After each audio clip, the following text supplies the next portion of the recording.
We are live, y'all. We are live on so many different platforms. We can barely keep it straight. And what we're so excited about is we're live on Rainier Avenue Radio. We're live on Facebook, multiple channels. We're live on LinkedIn. We're live on YouTube.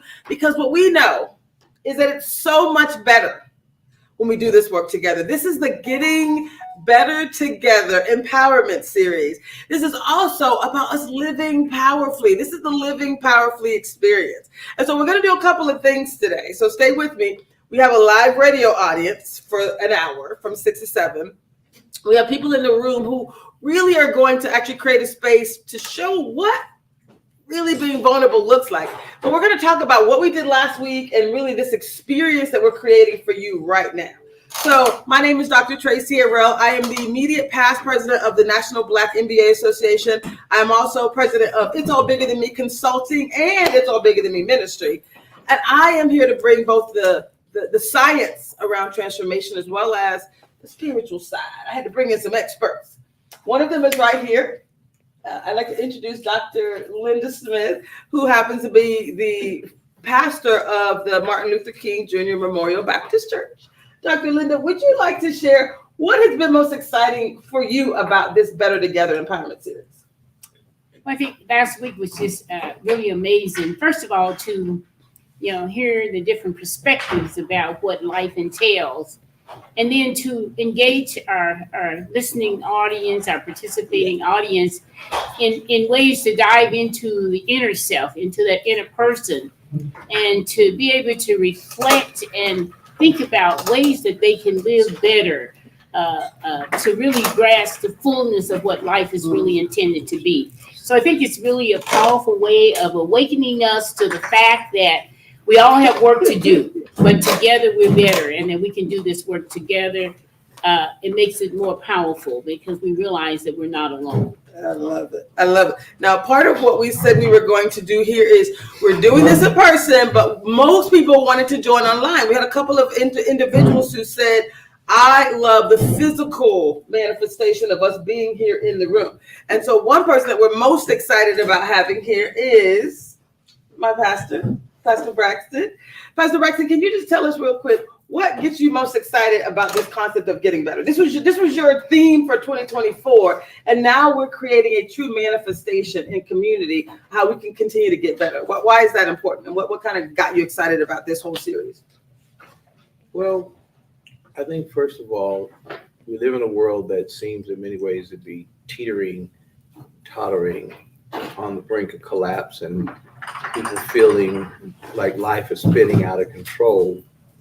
And I was taught a long time ago, don't waste time fretting over what you can't control. Right. You have to take command of the things that you can control in your life. And getting better is a simple, practical statement about us taking account of those things in life that are within our reach, that are under our command, within our control, to affect a difference and a change. Sometimes we like to stay at the 30,000 foot level and think we're going to change the world. And no, maybe what God wants for this season is for me to change my diet, change my resume, change my exercise routine, go to counseling and deal with this tear in the fabric of my character that's been upsetting my family balance. Yes. Those sorts of things. And so I'm excited about people feeling empowered, having agency over those things that are within your life. You may not have any control over what Congress does, but you can go out and weed your garden and make the landscape of your home look better. That's right. So get better. Get better. Improve the value of your property by taking care of some home projects that you actually can do. I love it. I love it. I love it. Now, we also have Debrina Jackson-Gandy. She's joining us remotely. And I asked her the very same question. I said, Debrina, what did you like best about really being in a space like this? What were some of your favorite things? And Nathan has a video of what she shared. I just love the diversity of the panelists that you had for one, because it was kind of like talking about an elephant, and each of us had a different perspective of the elephant that we were sharing about, but all together we had this whole elephant conversation, so to speak. And there's so many wonderful directions you can come from when you are doing this kind of, wealthier, happier kind of work that you're doing. There's spiritual, there's psychological, there's transformational, there's mental, and we got to hit it from all angles. So I really enjoyed hearing all the perspectives. Like, it gave a whole 360.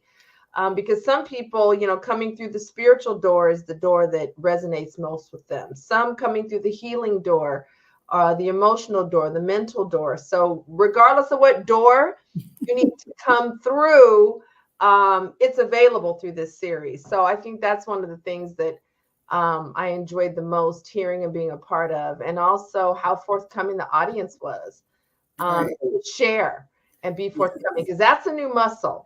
Right? That's a new muscle, to bring your voice forward when there are other ears that are going to be hearing you, not just you talking back to yourself. So I love the Better Together, the community collective piece. So powerful. Yes, I love it. I love it. And what was truly powerful, I think we had 264 like actual impressions from this experience, which is good when you're showing up saying it's all about us getting better.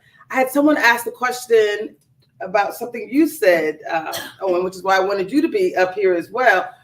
We all show up on Sundays, right? We're inspired, we're motivated, we're dropping it like it's hot. And then on Mondays, you came up with the term and you called it Magnificent Mondays as a part of NBCF's empowerment ministry. Why is it so important that we show people the landscape of what it looks like to move from Sunday glory to Monday manifestations? I'm gonna have him answer the question, and then we're gonna have you tell us a little bit about that. Yes, sir. So I think, as for the amount of time I've been a believer, I'm in a different season of life. So when I'm in the sanctuary, I take notes. We all do. And those notes are really from the perspective of what am I going to practice when I leave. As I play baseball, I play sports. And so there's one thing for the coach to draw it up. There's another thing for the concept to come into your person and being. But the final step is the practice and execution. So what are the concepts that we're practicing to get after the work of our life? So when we leave on Sunday, as great as yesterday was with the sun and all its glory, today is a work day, and it should be magnificent. And if the work of your life you don't frame as magnificent, then I think that's the challenge, is to continue to suss out what is it that you believe when your eyes are showing you gray, overcast, challenge. What is it that you move to? Because that's the practice. That's putting it in the faith. It's easy to sit in the pews with believers and to be fired up. But when you step outside and go return to your community, that's where the practice comes in, right? And to just exercise that. I love it. I love it. We talk about, with the Living Powerfully experience with Positive Intelligence, we talk about mental fitness, right? Physical fitness, we all know we're supposed to show up at the gym, supposed to do these various things regularly. Mental fitness is very similar. We get to decide. Our decisions determine our destiny. So we get to decide what we're going to do next. What are we going to do to get better? So if I just had to have you flip that as well, this whole Monday, Magnificent Mondays, this concept of, you put it out there on Sundays, you get us excited, but you really want to see what we're going to do to truly manifest a new outcome. I love that. Tell us a little bit about why that's so important. Well, I mean, the whole point of the worship service on Sunday is to send you forth empowered and inspired for the road that's ahead. It's all about what happens after the benediction, between that and the next invocation. And it's funny, we move on this death resurrection paradigm. Our lives move through that constantly. Jesus would have his transfiguration experience, and then he comes down and there's a man with a demon-possessed child waiting for him. Just that quick. You have this transfiguring experience where your countenance is changed and you get down in the valley face and live in hell. And people live lives on that. You have a great breakthrough moment and then you get a phone call and life's out of control again. And now, you keep coming back to the place like inhale, exhale, that puts wind back in your sail, gives you hope, realizing you're not alone, but then you got to go out and fight that battle. You get depleted, so you come get filled up again. You get depleted, you come get filled up again. So Monday is where you take that full tank of gas that hopefully you got in service, combined with how you refuel yourself through your own meditative and rituals for self-care. Because it's not all, there's a connection between the body and the soul. You not only need worship on Sunday, but you may need a massage on Monday and some chiropractic care on Wednesday. And we have to think holistically, because you can't preach and sing over bad personal care. And we can't ignore the psychosomatic relationship between the body and the spirit. Bad health leads to feelings of depression, and feelings of depression and sorrow can lead to physical manifestations. So it's about a holistic routine. Life be lifing. We're dealing with macro issues we have no control, and micro issues that are near at hand that deplete us and challenge us. And all of us have to get into a healthy self-care routine that involves the spiritual, it involves the emotional, it involves the physical.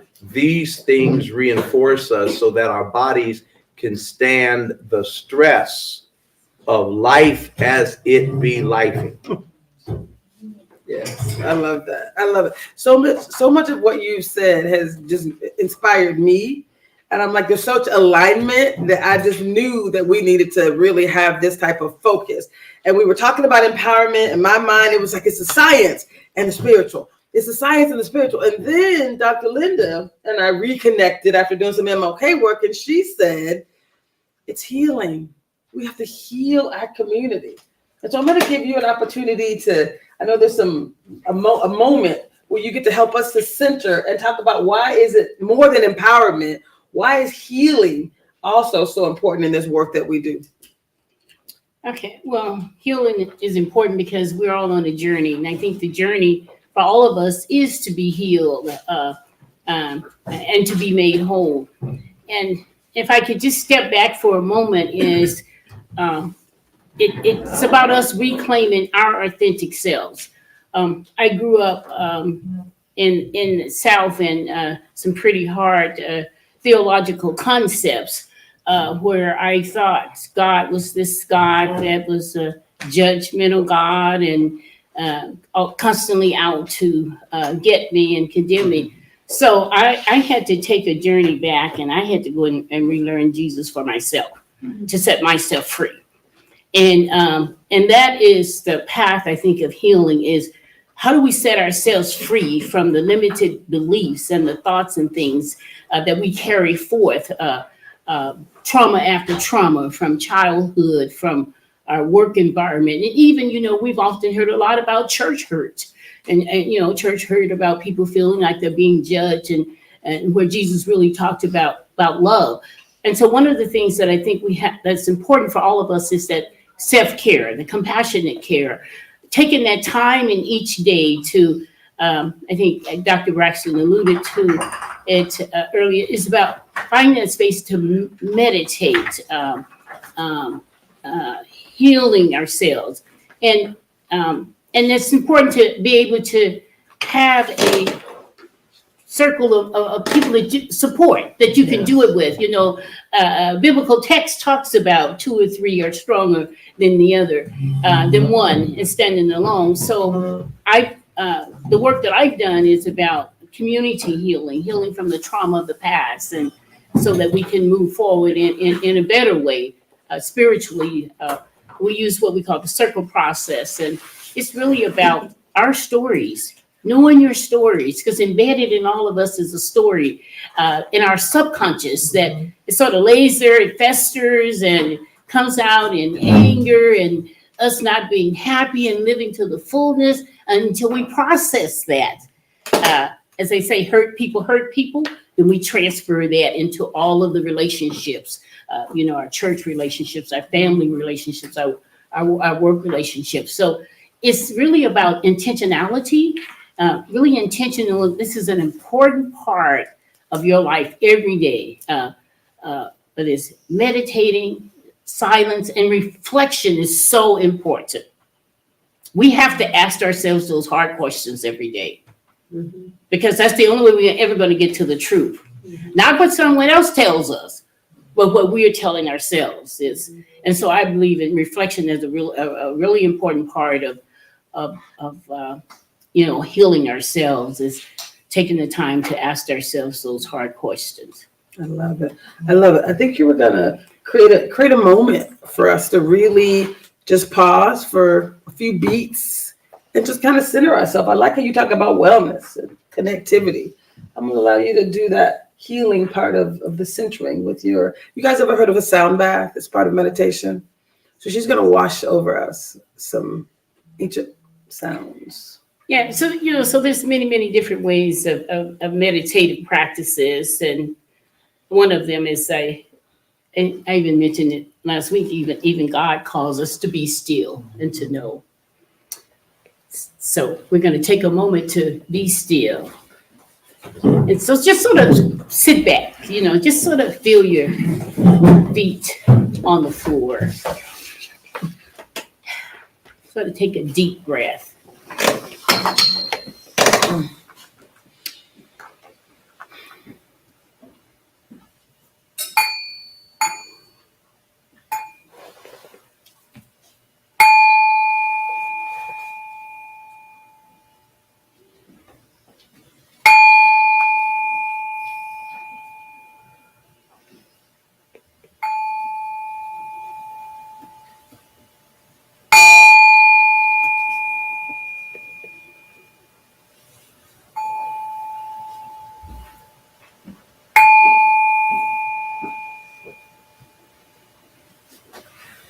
I love that. And hopefully in that process, you felt your heart beating, you felt your breath breathing through your body, and a sense of calmness. And we all need to do that every day of our lives, to let go of the old, to bring in the new. I love it. Thank you so much. And what she just described, and there's multiple names for it, which is why I was like, do your thing. Let's go with your practice, because within the science side, the neuroscience part of positive intelligence, we call it a PQ, or positive intelligence quotient. There's a measure of how calm you are. There's a measure, and we call them PQ breaks. It's pausing. It's breathing. The power, it's in the pause. The power is in the break. So we're going to talk a little bit today about saboteurs. When you're about to be triggered, right? When you're about to go off, as they say, it's the power of the pause. Even the military, the SEALs, Navy SEALs, it's the power of breathing that allows you to truly create a moment of pause so you can choose differently. When I say decisions determine your destiny, getting better, getting healthier, getting happier, getting wealthier, and getting wiser, all those things happen because you pause. You're not going to allow yourself to go down a path where you may have gone in the past. You're going to pause and you're going to breathe. You're going to center yourself, right? We can focus on someone physically, mentally, audibly, whatever it is, but you get to decide how you're going to pause and then choose differently. So decisions determine your destiny. Last time we talked about empowerment and healing. Why was it better that we do it together? We'll show the slides. Nathan, we'll have you share the slides from last week, the 4 questions we asked. We talked about some of the reasons that people don't achieve their goals. We said, right, they get stuck in old habits and limiting beliefs. We said, some of you all shared the importance of telling the truth, right? I see heads nodding in the room. And why is it so important that we focus on forgiveness and healing and that being truthful? That's what we said last week. And this week, we're going to continue to build on that. So go ahead and share the 4 questions for this week. And we're going to start with the importance of being better, getting better. Like that concept of leveling up. That's the language we want to really focus on. I shared this with someone and they were like, when someone says getting better, getting healthier, happier, wealthier, and wiser, does that mean I'm not healthy? I'm not happy. Leveling up. Talk about leveling up and the importance of getting to the next level of wherever you are. Because I think your first presentation on this topic was, where are you? And then you got to get to the next level. That's kind of who we are. Talk about the importance of leveling up and getting better. And what does it take to actually level up? Howard Thurman once said, the place where man stands is never quite the place that marks the limit of his powers or the resting point for his dreams. And George Will, the conservative columnist who I disagree with on almost everything other than it rains down and not up, he said we are aspirational creatures at our best. So no matter where we are, we want to go further. No matter what we have, we want more. No matter what how glorious and adventurous our experience is, we want the next one.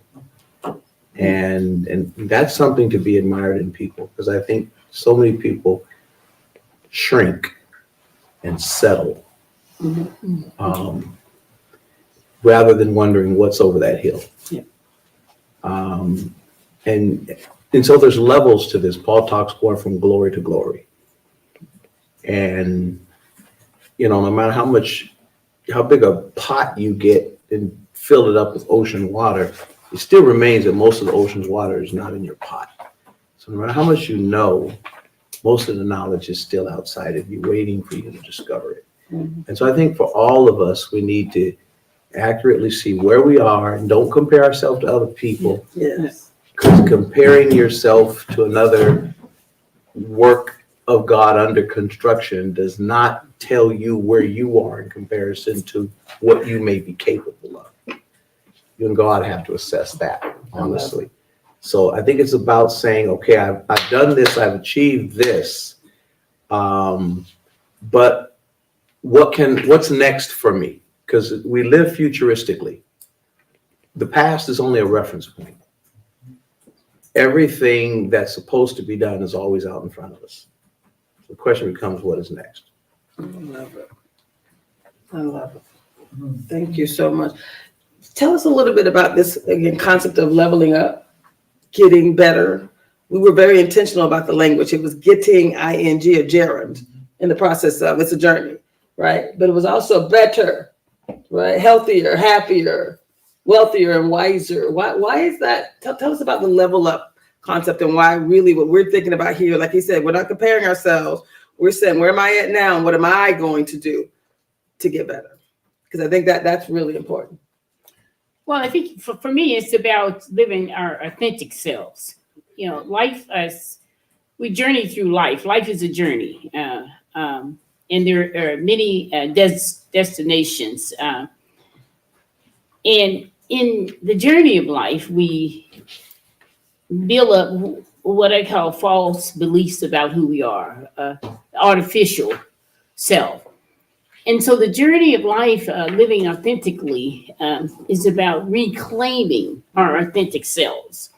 And in reclaiming our authentic self, it causes us to really is to know that there is better there for us. There are greater things for us. And I'm not talking about physical things. I'm talking about the spiritual, the mental, the emotional things that we struggle with. Last week, I talked about traumagenic experiences that we have that's constantly impacting us or influencing us in some way. And when we're focused on really reflecting on our lives and diving deeper, and then becoming aware of those things that sort of hides itself in the recesses of our souls, and we have an opportunity then to bring healing to ourselves. And like I said, that involves, prayer, meditation, through the preach word. On Sunday, we always believe that there's a word from God from us. And I think we should always come with that particular focus in mind. What is God saying to me? Not worried about what God is saying to anyone else, but what is the Spirit saying to me? How am I to live anew? And so I think just really leveling up with ourselves is being truthful and honest with ourselves, and knowing that this path we're on is, I really buy into, and I really focus on that abundant life that God has for us. And it's not about physical things, but about just me as a person, being able to be confident, to being able to feel good about who I am, being able to see the best in others around me. And I think that's so important, because when I can do that to others, it allows them to be able to really live into the fullness of who they've been created to be. I love it. I love it. And if leveling up is part of what we all know we're here to do, we're going to hear what Ms. Debrina Jackson-Gandy had to say about us leveling up. If you have a plant that is in the ground, you expect it to keep growing. If you come back week after week and it's still 2 inches high, you think to yourself, something is missing, something is wrong, because this is a plant and what it does is grow.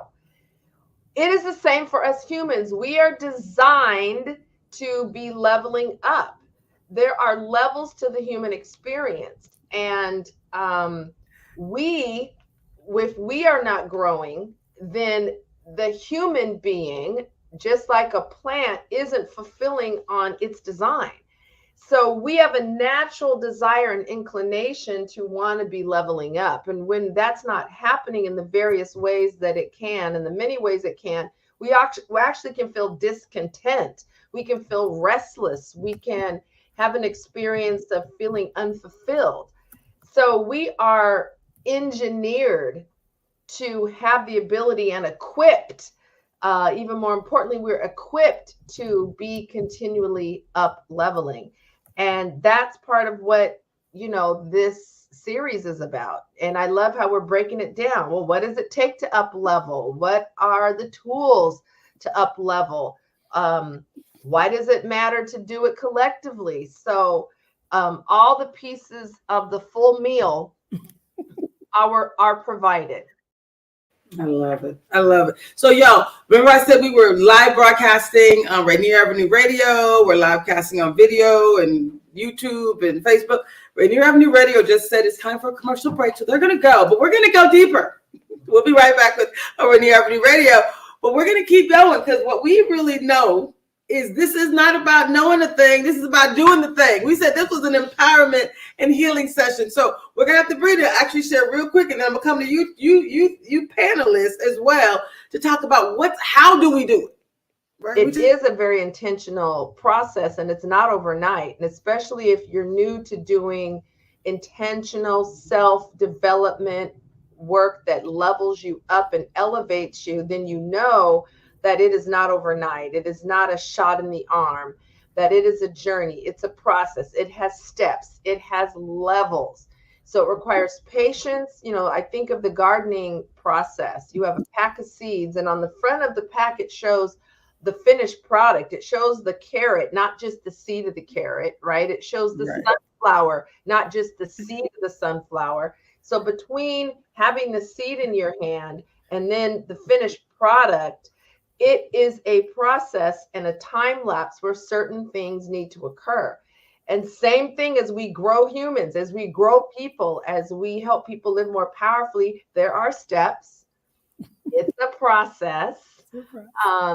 And so, hey, 6 weeks really is quite short, right? I often do 12-month cohort programs, and we really just start scratching the surface. And women really start getting it like around month 9. So I think this is great that it's a 6 week. It really almost could be, 6 months, and we still not get to all the richness involved with, being happier, healthier, wealthier, wiser. Wow. I love that. So, Pastor, when you think about this concept of, again, it takes a minute. And I heard you say, and a few other people say last week, that, truth telling is a critical part of this. And I have people, if you're here, I'm going to have you put in the chat the saboteur assessment. So what we said we were going to do is have people do check in on who they are and where they are. If you haven't done the saboteur assessment, go online and check it out. But it's really about helping you to see your truth, where you might be getting stuck, where there might be limiting beliefs. Because if we just pretend like we're good, right? I'm exactly where I want to be. We all know that there's some things that are getting us stuck. Why is truth telling so important? And tell me a little bit about this concept of, getting unstuck again as relates to telling the truth. That's for you, Pastor. You talk about the truth all the time. You talk about truth telling all the I want to time. hear what the Morehouse man got to say about it. Are you referring to me? Yes, I am. Oh, okay. Morehouse in the house. Listen, we can always hear from Morehouse. So the assessment that you mentioned, Yes. really, I think, is an opportunity to take a courageous step of evaluation. So when I went through the assessment, I wasn't prepared for it. It came at me fast. We were having an informal conversation, and she said, it will take 5 minutes. And then all of a sudden, I'm taking on questions, and the answer really is, do I keep the mask on? Did y'all hear? You hear him? Yeah. Do I keep the mask on? And the mask is yesterday at New Beginnings in our NorthX Best Life. How you doing? Well, I'm great. But I had an authentic conversation with one of the ushers who lost her daughter 2 years ago. We were just talking in community. And we made a courageous decision to take the mask off. Yeah. Right? And that literally is the walk from benediction to practice. When someone asks you in your family, how are you doing? And they can see in your eyes, Yes. I had the mask on, but I need to tell you, I need to trust you. And the saboteur assessment is just another tool in what I call God's process See. of being courageous enough to take the mask off and to live in community Yes. and to say, this is the evaluation of where I am. And the conversation may be for the other person, but it's literally what we walked away from that conversation is we had given it to God. And we share with each other. There's some times where I thought I gave it to God, but God knows. Oh, you still want to work on it? You still want to work on it? Then the God that I believe in lets me work on it until I make that decision to give. So I think the saboteur assessment will challenge you to do that. And my prayer for everyone is the loving is in being courageous enough to take the mask off. I love that. And thank you for that. That was deep. And what's interesting about Owen, who is, like I said, leading empowerment, educational empowerment at New Beginnings, what's your nickname for me? Harriet. He calls me Harriet Tubman. Yeah, because God actually showed me my initials are TH, Tracy Harriet Tubman Herrera. I swear to God, when I was 13, set my people free. And I was like, okay, let's go. And I saw him, Frederick. Because Frederick Douglass is on a mission as well. And when we were talking, that's our joke. That's our nickname switch up. Because we try to set our people free. We try to do the thing. Are you with me? We give. When he said to me, and we're building on this relationship, and as a transformational coach, I was like, okay, let's go. This is empowerment. This is what it's going to be.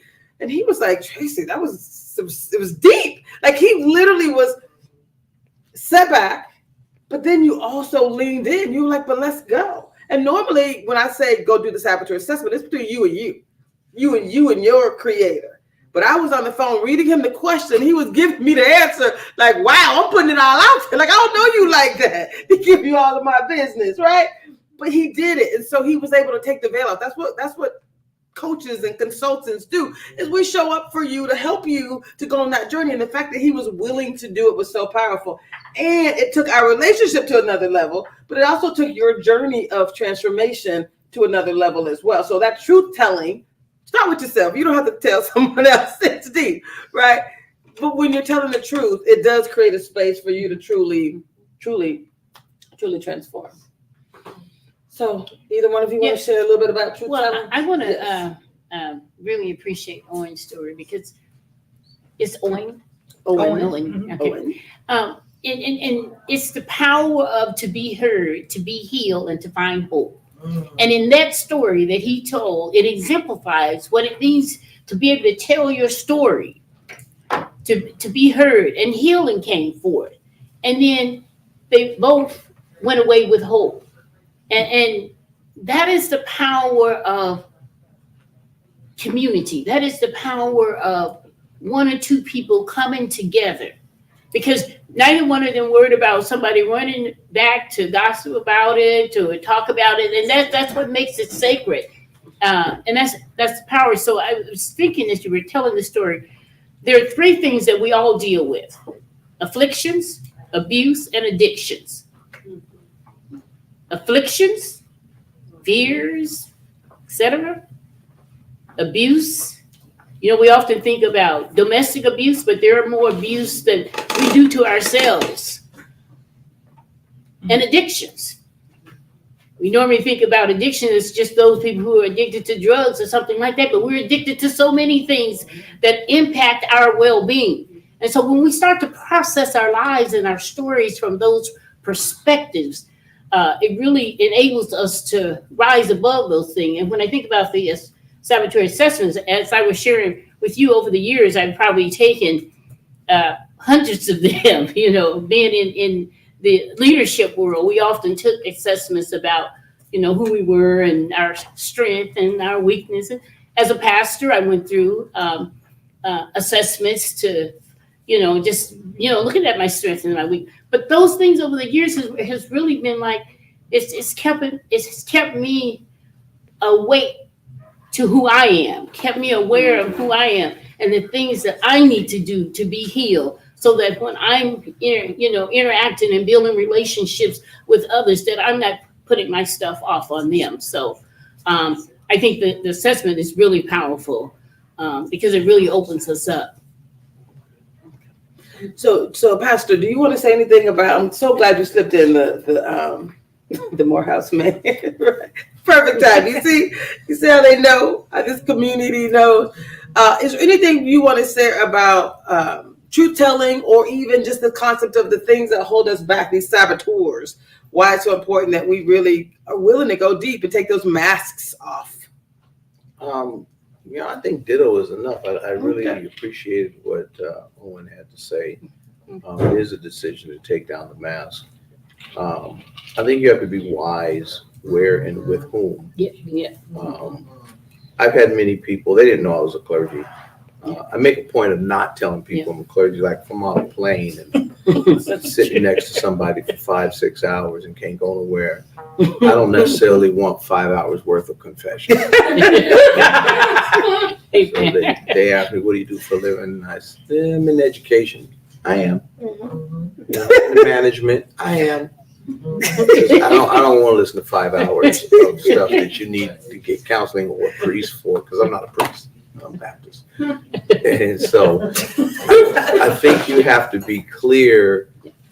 You have to be careful, because everybody won't keep your business. That's true. What that song say, I'll keep your secrets. Right. Exactly. Some people put them on social media as soon as you spit them out your mouth. That's So one of the things we learned is, where are my safe places to go and share? Because we all need to take down the mask. The question is, before whom? Yes.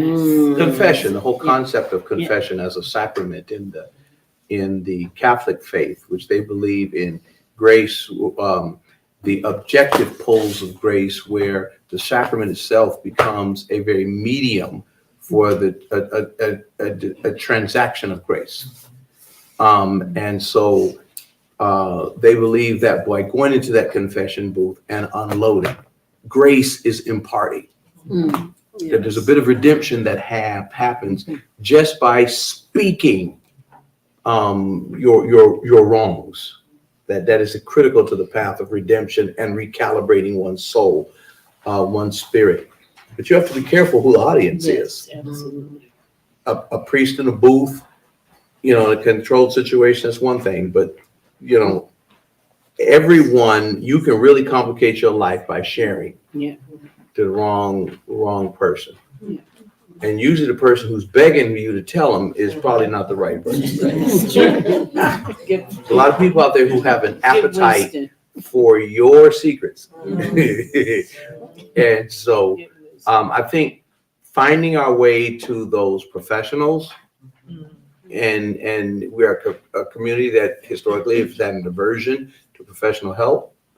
A lot of people, I've tried to get people to go to counseling and say, Reverend, I just want to talk to you. And listen, I'm not going to mess you up in the name of Jesus. I'm not a psychoanalyst. I'm not a psychologist. I'm not a psychiatrist. I'm not a psychotherapist. I'm a pastor. I know what my lane is. And I tell parishioners all the time, it says, if you trust me as your pastor, then you need to trust my referral to you, to the person who is anointed to help you in this aspect of your well-being. Yes. And so I think we have to be wise and careful with whom we share. I've seen people get killed because they shared the wrong thing with the wrong person, literally. And so I think part of being healthy and whole is knowing where and with whom to be guarded. Sometimes I'm guarded not because I'm unhealthy. I'm guarded because I got some sense to know not to talk to you about this thing here. Many of us have run across people who shared, just blurted out their whole life story, and your assessment of that they were loosely latched to sanity was TMI. There's too much information. And so I think we take off our masks, but we have to be wise about where, when, and with whom. Can I ask? Yes, please. Follow up.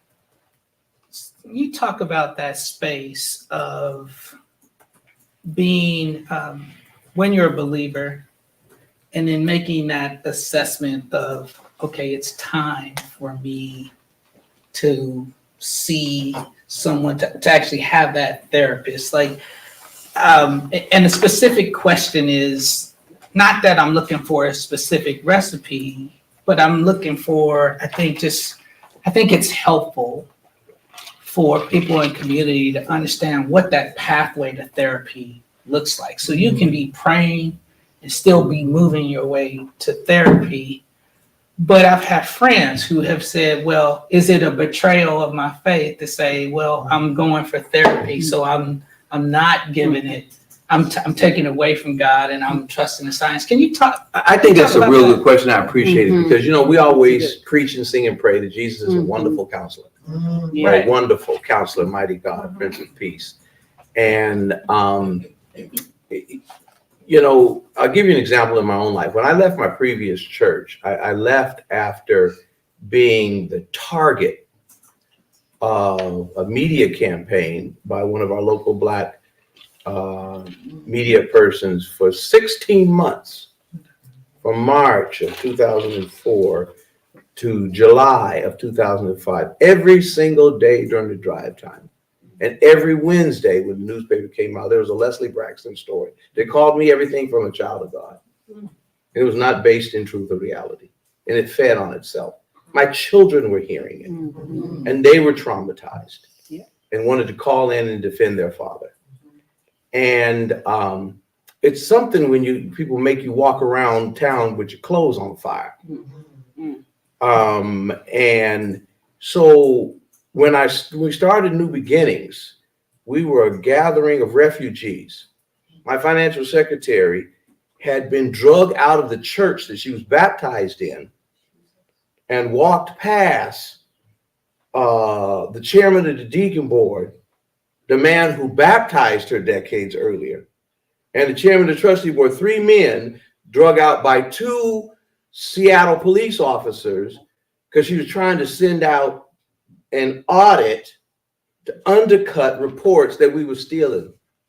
And they wanted to stop her from doing her job and sending out an audit. So a woman was drug out of her church by the police, called by officers of the church, including the man that baptized her. You want to talk trauma? Church hurt? So when we gathered in the cafeteria of the Renton school, I was a father who I'd tell my children, put the phone down. You're talking about people who were drug out of their place of worship. You're talking about people who had been threatened physically. And so I was at the the YMCA right around the street from Mount Zion.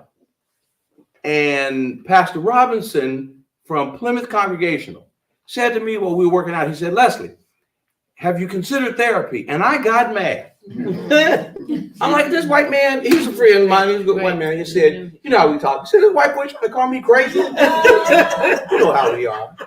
I got 3 earned degrees. I ain't crazy. You know, I can do crazy. Right, yeah, right. You know, as James Brown said, I don't know karate, but I do know crazy. But clinically speaking, I was offended by the suggestion.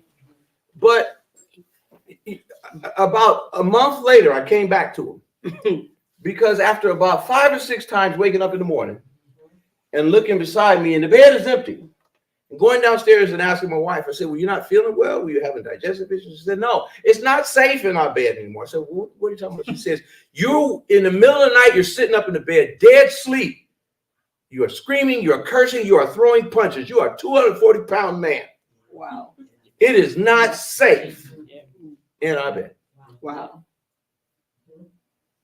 And that's when I went back to Pastor Robinson. I said, can you help me find somebody that is safe for me as a pastor to talk to about how I've been fantasizing about killing some of the people See.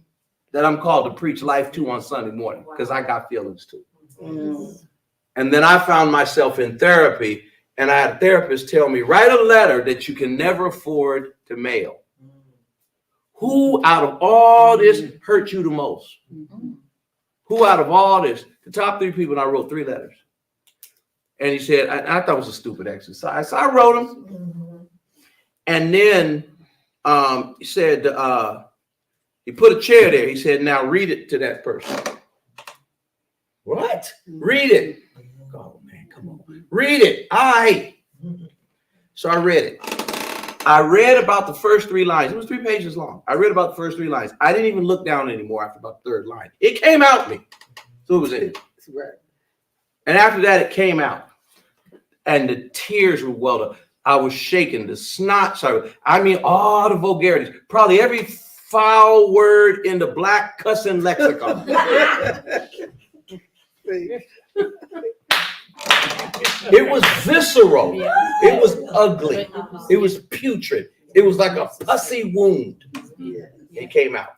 And I was exhausted. And then I had 3 sessions because I had 3 letters to read.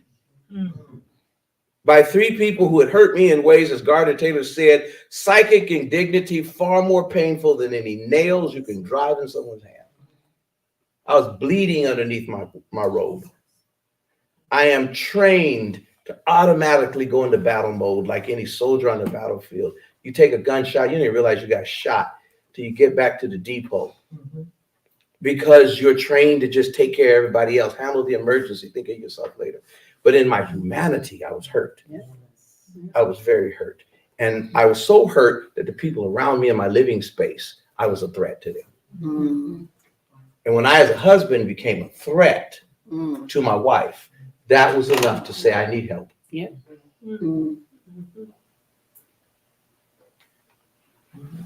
And that overrode the greater, like, who you are in community and all that. At that point, you knew, like, this is. Listen, Jesus said to Peter, he said, Peter, thou art Peter. That was not on his birth certificate. That was the title he gave him, of the role he wanted him to play in the New Testament church, to be the rock, the stable one. His birth certificate says Simon. Simon was a cussing, cutting dude from East Galilee. He ran with dudes like James and John, the sons of thunder. It was a rough crowd. Jesus makes straight strikes with crooked sticks.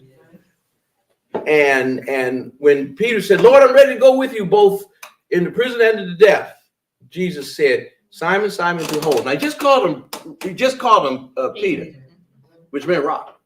But then when Peter started overly boasting about what he was ready to do, Jesus, knowing him in his humanity, said, Simon, Simon, behold. Let me talk to the little kid from Hilltop in Tacoma, because I know how the enemy's going to attack you. I know your issues with anger and rage, and I know that dysfunctional home you came from with your neurotic mother. I'm not talking about myself now. I'm talking about y'all. All y'all got windows that are loosely latched and floorboards barely tacked down and basements, windows that are ajar. The enemy knows how to get in your house because he's been there before. That's right. And no matter how many titles or no matter how much anointing you put on the top of it, when the enemy attacks you, the enemy is going to attack you at the place of vulnerability in your humanity based upon your own personal narrative. Say it again. And I came out of a household where there was domestic violence, where there was PTSD, Korean War veteran who slapped around everything in the house. My first concussion was not playing football. A little boy thrown up against a wall by a grown-ass man who never got the health care that he wanted. And the mama took us to church on Sunday morning, and we dealt with a madman on Sunday night. And I lived that dualism, going back and forth between heaven and hell every day. I understand my people when they come in on Sunday morning. So getting education did not mean that I didn't need to get help. And that's why I push counseling. That's why I am selectively transparent. I don't tell it all, because y'all like to share too much. But when it's appropriate, I'm just a nobody trying to tell everybody about somebody who can save anybody. I'll pray for you. But if I don't do the work I need to do on myself, I've spent years in counseling. I have a therapist now. That's right. Why? Because I know for all of my religion, if I'm triggered in the right way, I come from crooks and killers and drug addicts. I could put you down like a dog with a broken leg if I don't watch myself. I know who I am. And I think that right there is so beautiful. That's why we love you. Because you show up and you're full authenticity. Why? Because you think I'm half crazy? Crazy like crazy. Look. Crazy love crazy. Yes. I'm like, see, that one right. Listen, that one right there know the truth. So yeah, truth teller. But Cicero said, an unexamined life is a life that will prove displeasing to God. And I examine myself closely. And the things I do is I know me. Yes. I know me. There's certain things, certain people, certain stuff I have to stay away from because I know me. My commit. Gandhi said, I practice nonviolence because I am very violent. I raised my kids without putting a hand on them. I've been married 35 years. I never put my hand on my wife. And I'm one of the most violent people I know. I practice nonviolence because I am very violent. I fought my whole childhood to stay safe in my home. I fought my friends. I was banished from every campus of the Tacoma Public School System the last 3 weeks of high school because I put our student body president in Madigan with his skull fractured 3 different ways because he called my girlfriend a name, and I was not having it. And so I practice nonviolence because I am very violent. Nonviolence is an ethic. I don't live according to my emotions. I live according to my convictions. Nonviolence is a conviction. Violence is my nature. So the reason we have you all, thank you so much for that. This has been so beautiful. The reason we have each of you exploring your saboteurs is because in case you aren't quite as aware of this one right here, right? I know I got issues. I say it in a minute. Y'all can represent, right, however you want to show up. My masks are almost transparent, right? But I also know what tools can work for us. So when I say there's not one, this just happens to be one that is easy. So I call it, it's called a saboteur assessment. It's something that we can all do to identify those things that he just described. If to that own self be true, if you know that you have a tendency to A, B, or C, right? It's really that visibility to see the thing. That's how you get better. If that thing has prevented you from doing the things you want, that's how you get better. You see it, you recognize it, and you say, I'm not doing that today. I'm going to choose to be different. I'm going to choose a different path. That's the pause. Right, it's that pause. It's in that moment where you get to decide. Decisions determine your destiny. So when someone is on the edge, you get to decide if you're going to go hilltop. Or you're going to go to the mountaintop. And you typically choose the mountaintop, right? Well, hilltop technically is The metaphor kind of breaks down there. So I want to just really draw from one point that Dr. Braxton made, and one that we should never forget, is how the Spirit of God moved in his life through Tony Robinson. Tony, Yes. you're talking about, Tony Robinson. And and I think that's the part that we should never forget in this whole process of healing is God watches over us, and that's how God takes care of us. And to me, that was just so powerful because we often don't want to hear about therapists. We don't want to hear about counseling. He's so right. People think the preacher can fix everything, and so I just think to be attentive to the Spirit movement. If you remember my quote from the very first session, that we are to be attentive to the Spirit movement in our lives to bring about that healing and wholeness. So thank you for sharing that.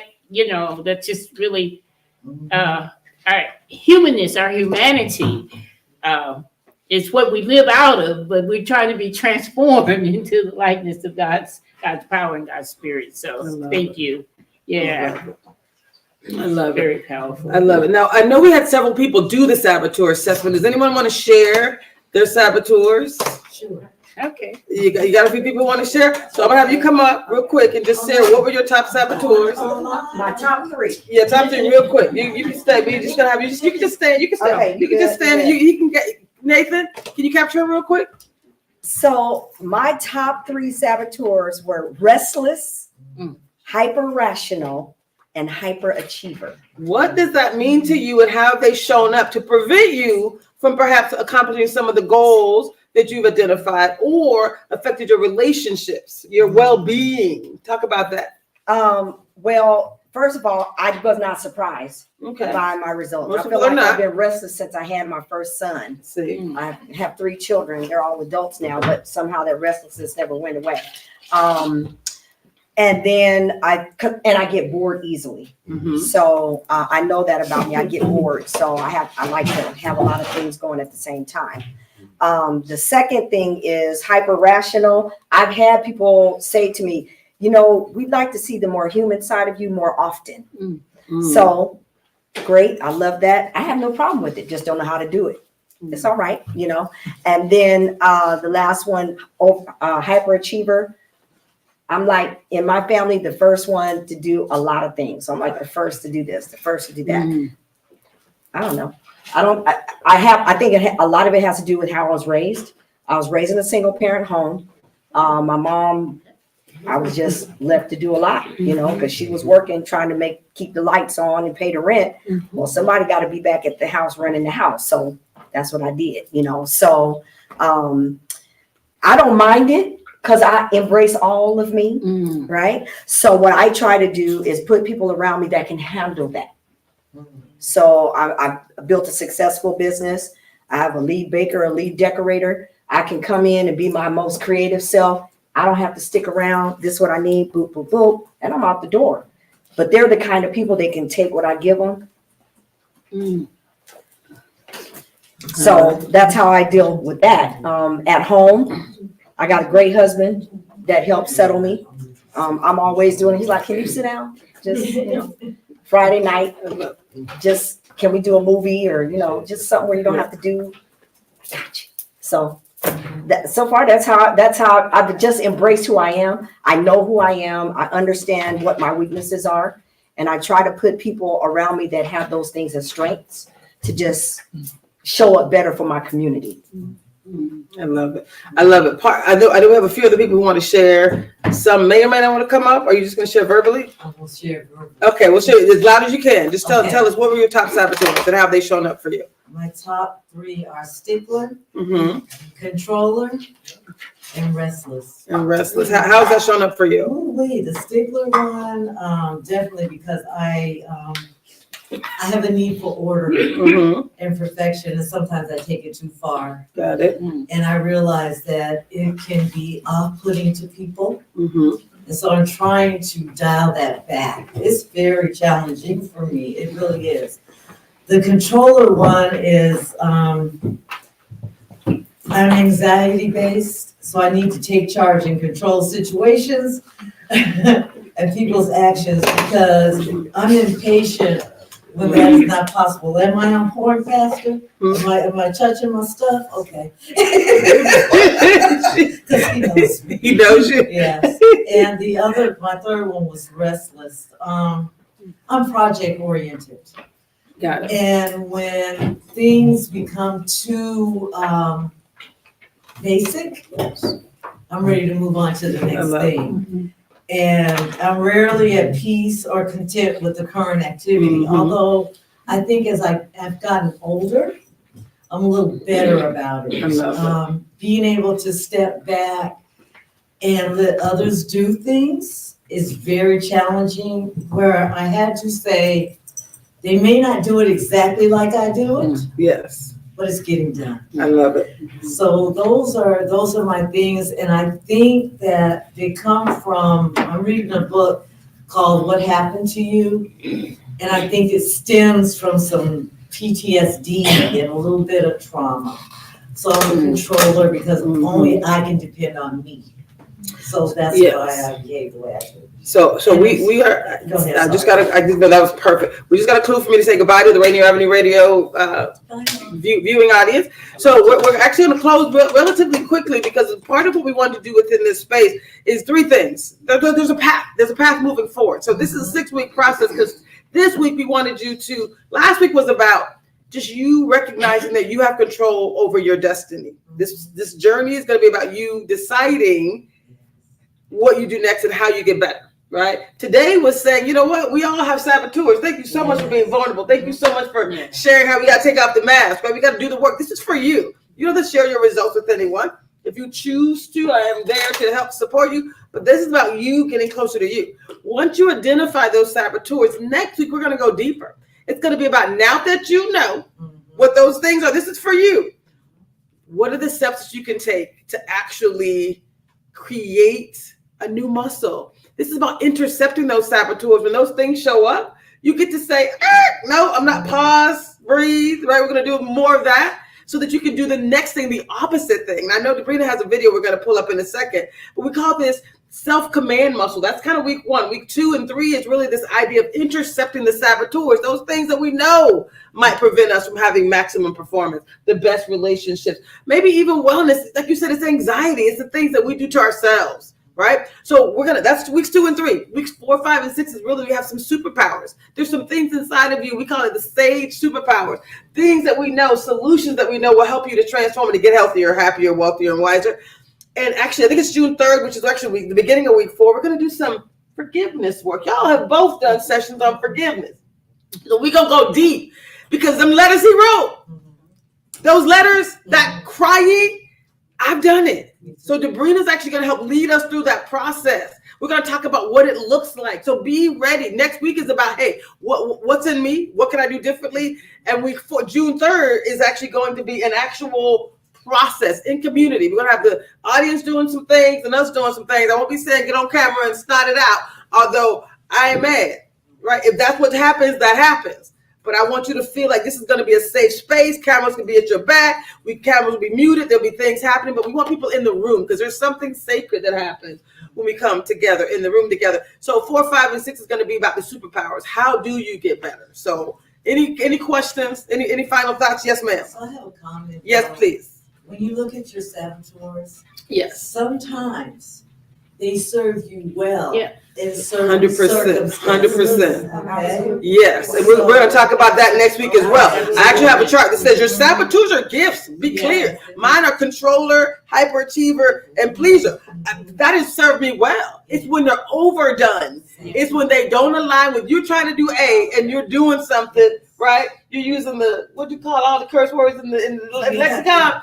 Like, it's like maybe not at this moment. Right, so it's like situational, deciding, decisions determine your destiny. So at what point are you going to do A or B when it's not helping you to achieve the goals you want? So we're not saying saboteurs are bad. We're saying when you see them, like taking your hand off the hot stove, maybe I shouldn't go off in this particular moment. I know what I could do. I'm going to do the opposite. Right? I'm going to show up differently. So that's going to be the gift that you get to bring to yourself and we get to bring to each other is like, how do we do things differently? So I know we had a quick video we're going to share around next steps. Like, what's next? Vibrations are measured in frequencies, and there's a whole scale of frequencies in the human experience. And the higher the frequency, the higher the vibration. And we are designed to be operating and holding a certain level of vibration in our bodies. And that represents health. And that represents a positive self-concept, et cetera, et cetera. So truth actually has a frequency. And if we use a reference of scripture, it says the truth shall make you free. So operating in that frequency with ourselves, with others, it makes new things become possible and available to us. So at the very basic level, truthfulness can be starting with the mirror in the hand. Because if I have spinach in my teeth, I don't know unless I have something that can reflect back to me how I'm showing up, right? You can't necessarily feel it, right? And so it's the same thing with the happier, healthier, wealthier, wiser, is what's the equivalent of the spinach in our teeth in each of those areas that we're not able to see without some tools and aids. Right. And if I'm going to a networking event and I have spinach in my teeth, it will be distracting. People won't be able to hear me. They're just looking at the spinach in my teeth. And so now I actually had to stop this video. Debrina and I did this live earlier today, so you can go into social media. You can see the entire thing. It was wonderful. I wanted to make sure these people here that are in the room, I know you have to go to talk about Songs of Black Folk. Can you talk a little bit about Songs of Black Folk as you depart? And then tell us any final words about why next steps, truth telling, and being in a position to truly transform is why we should keep coming back is the whole point.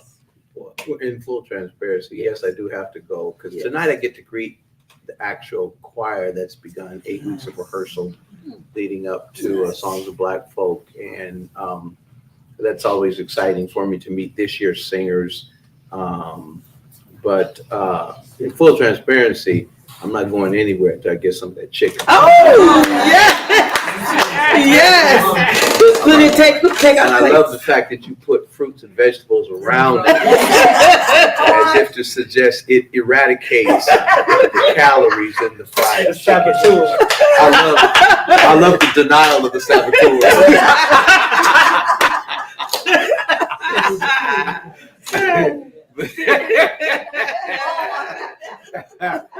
But Songs of Black Folk, June 16th, Father's Day night, 7 p.m. on the historic stage of the Paramount Theater, 50-piece orchestra, 7-beat rhythm section, 40-voice choir, featured singers from across the country in the genres of classical, R&B, jazz, hip-hop, spoken word, tap dancers, all on one stage. There's no show like it in all of the United States of America, celebrating an African rhythm, an African music tradition that jumped the Atlantic via slave ships, settled into the daily soil of the lives of the Black people living in a white supremacist, anti-Black society, where our music became a source of resistance and hope, resistance to white racism's unrequiting, unrelenting assault on Black psyches and Black bodies.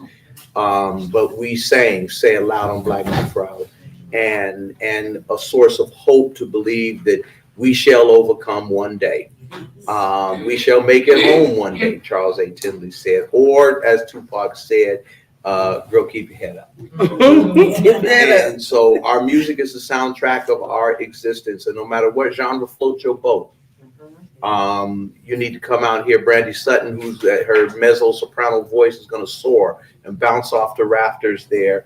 And if you love classical music, and if you love R&B, then John Stoddard, who's got 7 or 8 albums out, classically trained pianist, but the deep roots of his R&B chops are there. If you and also jazz. And if you love gospel, obviously Crystal Akins is coming back, the first winner of Seattle's Best. And then we got some local emerging talent, Bria Manaway and Janae June, Janae Perez, however you want to call it. There's just some talent there. This is going to be an amazing show. And it's going to be the best one yet as we focus on the extravagance of the African-American performer, Black faith, Black freedom, and Black fashion. Because, Black people, we kind of extra.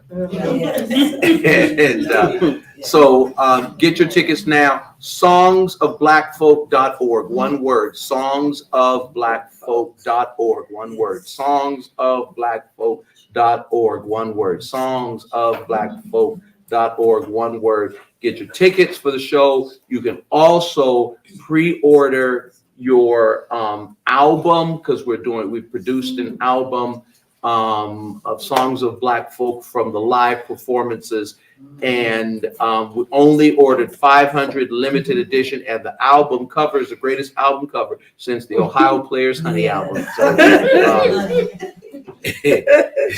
So get your album. It's a keepsake. It's designed for your mantle, your showplace. That album, the music is incredible, and the album cover is historic. You did say songsofblackfolk.org. Songsofblackfolk.org. Go to it. Yeah, it's in the chat as well. Please go to it. I cannot wait. You talked to somebody. You talked about the vision. I'm not going to keep talking because you got to go. Thank you. But you talked about your why as related to doing that work, doing this, creating that experience for the next generation, and being here doing this work. It's like your heart is like, I am here to create an empowering experience. I left there feeling like, wow, it's very empowering, but it's also healing. Mm-hmm. So it's an extension of beautiful. So thank you for all you do. Thank you, guys. Give them a round of applause. Thank you. I know you have to go. We're going to actually close with this beautiful lady sharing a little bit about this concept of information that turns into activation, y'all. This empowerment series is about empowerment and healing. So talk a little bit, again, she's not just pastor of doctor in transformational leadership and all the things. Tell us a little bit about the concept and the importance and the how. And get that man some aluminum foil, please. Yes, get him some foil. We ain't playing. We know where to talk a little bit about the moving from information to truly activation and what's in store for us next week. Well, I think when we think about information is not what changes us. It's what we do with the information that we receive, the formation of the information. So I think for next steps, first of all, you've made the commitment to heal yourself, to the will to know yourself, and you have created an opening reality because there's something that is really interesting to you. It's really something that's touching the core of your heart. So you want a taste for the truth. So facing the truth about yourself, because as you've heard, all of our panelists, that truth always starts with us. Mm-hmm. And then I think for next steps is that really that humility with respect to oneself before others. I love what my sister was saying about, when you were talking, I was thinking about the Savior, because one assessment I did way back early in my ministry life is that I was a savior, and that's pretty wowing, and that's a very dangerous place to be, because it is really, but I felt like I was like in my family, I felt like I was the savior, and so I carried that forward. It's so amazing how, but in doing the deep work of reflection and,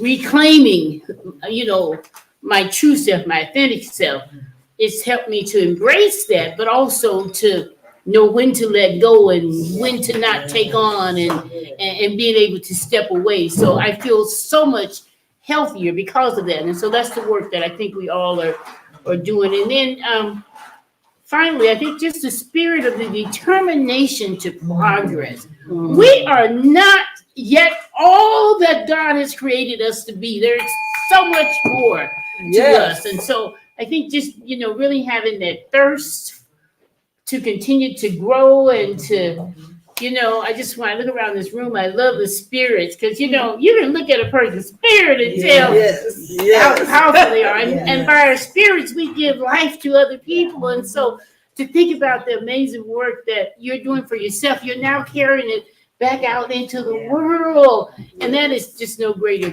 gift. So. I think I'm really excited about it. I'm more excited now. I love it. And we had so many people online today, y'all. I had 3 people online kind of trying to work the chat. So thank you for those of you who've been working the chat. Thank you for those who joined us online. We're going to figure out how to even bring your voices in even more. But we love the fact that community is happening. We are doing it, y'all. We are doing the work. So we'll look forward to having you back here next week. And again, this is about do the saboteur assessment. It's in the chat. Come back with your truth, ready to take off the mask so we can focus on how do you intercept those things that are preventing you from getting better, from getting healthier, happier, wealthier, wiser. And then what are you going to be able to do to not only improve your life, but those around you? So y'all stay with us. More to come. Thank you. Oh, yes, we have one more video. Sorry, we have one more video from Debrina. Your voice matters in the space. Your thoughts matter being brought forth with your voice. And you don't get to be on the bleachers watching other people. You get to get on the field. So what would the opposite be for an avoider that normally is observing but not sharing, listening but not contributing to what's being verbally shared? Here's what the opposite would look like. Debrina says, who would like to share, or who has a question? And I force my hand up, right? Force it up, because my inclination, right, is to just sit here and participate in only one dimension of the experience, which is the listening side. And so we don't have to, go get too profound and heavy. Oftentimes the opposite is what, like if you're always talking, what's the opposite? Let me now learn how to listen well, right? So often the opposite becomes the pathway to help us begin to break the grip of the old behaviors and patterns that those saboteurs have formed for us. I love it, y'all. I love that so much. And so we have one final word from Mr. Morehouse here, the lead of MBCF Empowerment, Owen Lawson. Share with us why people should continue on this journey of both empowerment and healing. Why is it so important? And anything else you want to share?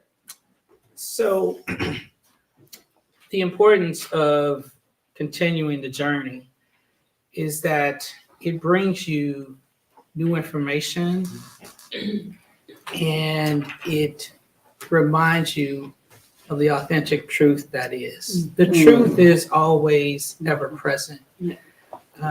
And what the series is intended to do is to provide a holistic workout. A holistic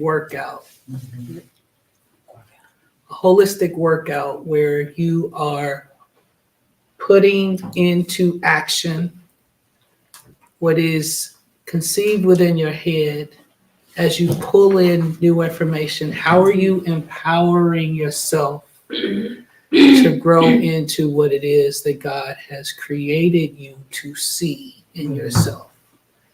So as you get this information, there's an opportunity to act on the information. And in that action, then, is the empowered liberation of yourself. Wow. I'm looking to smile. Y'all give them a round of applause. Thank you so much. More to come. And this is for you. Each of you show up for yourself. This is about your empowerment, your healing. And together, we're getting better together, y'all. Thank you. Thank you. Thank you.